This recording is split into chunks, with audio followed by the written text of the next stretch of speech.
Here is part one of the last of 8 stories about 6th grader Little Jack. Most of the clip art used in these slides were drawn by the author's former 6th grade student, T.J. Hutchinson. This very gifted young man drew many of the pictures utilized in Miss Debbie Dunn's conflict resolution curriculum. This 8th story is based on the 7th and last step of Joseph Campbell's hero's journey process. This 7th step is called Resurrection and Return with the Elixir. Here you can see the 12 steps of Joseph Campbell's hero's journey process and the 7 main archetypes. This story will encompass steps 11 and 12, Resurrection and Return with the Elixir. Little Jack had not seen or heard from the Ancient One for nearly a month. Nevertheless, he kind of felt like at least his wisdom was still around. This felt especially true when Tom suddenly insisted that all the guys must take a cigarette, no matter what. Not one of the 7th or 8th grade boys, including his cousin, had the nerve to stand up to him. It appeared that it was going to be up to the 6th grader to save the day. This is the conclusion of the 8-story series about 6th grader Little Jack. It's called Little Jack's Got It All Figured Out. Please note, this boy is called Little Jack by the older guys he hangs out with after school. Why? One of the 8th grade boys is also named Jack. To avoid confusion, they call the older boy Big Jack and this 6th grade boy Little Jack. Chapter 1. Is it true about the Ancient One? Little Jack was a bit puzzled. He hadn't seen or heard from the Ancient One for nearly a month. He had even gone to the top of that steep hill a couple of times without Jordan and waited around for more than an hour both times. After that second visit, Little Jack concluded, I guess that dream was more true than I thought. I suppose the Ancient One will only live on in my memory now. I kinda miss him. But then again, I kinda feel like he's still around, or at least some of his wisdom is still around. Little Jack sat quietly for a bit. Then he thought, maybe it is true that the Ancient One is kind of a part of me. After all, I don't think I would have been able to handle what happened the other day nearly so well unless that was the case.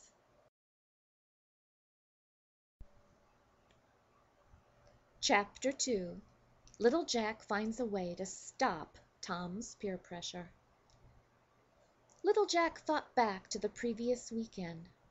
He and Jordan had headed off to the nearby park to play ball with the guys. Things had been going amazingly well with the two cousins. They actually were getting along pretty well. When they got to the park, Tom seemed to be in a really bad mood. After playing basketball for only a short time, he called for a break. As usual, the guys drifted over to the picnic tables and grassy area and sat or stood around. Big Jack asked, "What's bugging you, Tom?" "Nothing." Tom said this all too quickly, in such a way to let everyone know that something was very wrong. Suddenly, Tom pulled out another box of cigarettes. He said, "I got some cigarettes from the old man again, and today I expect everyone to take one, with no excuses." Tom looked daringly around with a really challenging look in his eyes. Little Jack immediately felt his sensors going off. He knew that this was not going to be an ordinary day at all. Will, always a jokester, said, "Well, Tom, you know that I can't take one.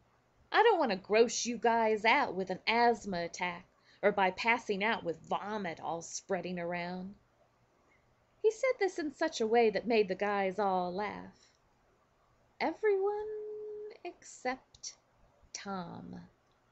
Tom snapped, "You know, Will, I kind of feel like watching a show today. Go ahead and take one and barf if you feel like it." Will looked totally taken aback. He had been so confident that his talk about asthma would always work for him. As a result, he was not armed with a better way to say no to the sudden heavy peer pressure coming from one of his best friends. A few of the guys immediately took a cigarette and lit up. Tom nodded at them in an approving way. Stephen, who had managed to say no to the cigarettes lately, felt himself shrinking from activating more of Tom's tough boy routine.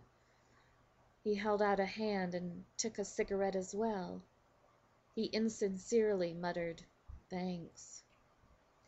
Then Tom walked over to Will, who was sitting on the ground. Tom tossed a cigarette in Will's lap. Will backed away from it as if it had been a snake.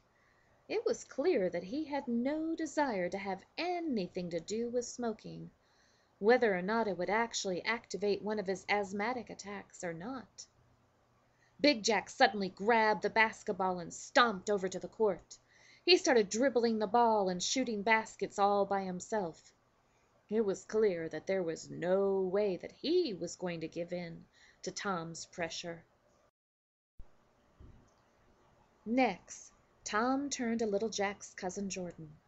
"Jordan," Tom ordered, "have a cigarette." Jordan kind of stuttered a bit and said, No thanks. My Aunt Tammy would find out for sure. Remember? I told you she has that detective nose that can smell a cigarette a mile away." Tom said again, "Jordan, you need to take a cigarette. We'll just say that this is your initiation into being part of our crowd."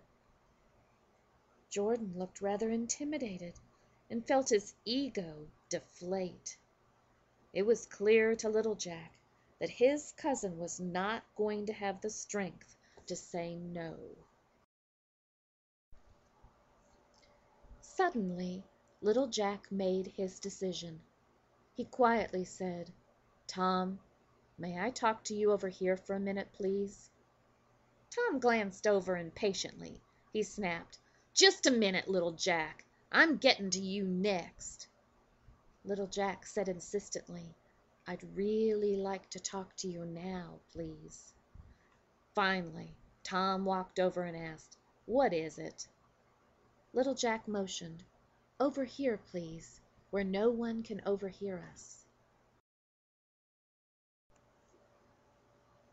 Tune in to the second part of this video called Little Jack's Got It All Figured Out.